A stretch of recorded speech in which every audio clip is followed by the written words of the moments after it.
સ્વાગત છે આપનું ગુજરાતી ટીવી લાઈવમાં। ડભોઈ તાલુકા પંચાયતની નવીન કચેરી બનીને તૈયાર છે, ત્યારે પાછળના ભાગે સરકારી જમીનમાં કેટલાક ઇસમો દ્વારા દબાણ કરવામાં આવ્યું હતું, જે નગરપાલિકા દ્વારા દૂર કરાતા ગેરકાયદેસર દબાણ કરતા ઇસમોમાં ફફડાટ વ્યાપ્યો છે।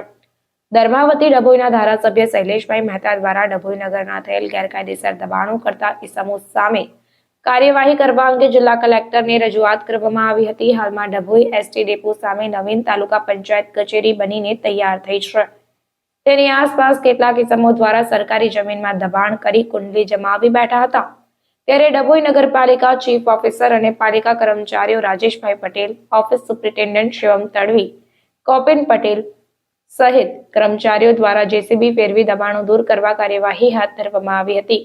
આગામી સમયમાં પણ નગરમાં ગેરકાયદેસર દબાણો દૂર કરવા પાલિકા દ્વારા કાર્યવાહી કરવામાં આવશે તેવી માહિતી મળી રહી છે, ત્યારે ગેરકાયદેસર દબાણો કરતા ઇસમોમાં ભારે ફફડાટ જોવા મળ્યો।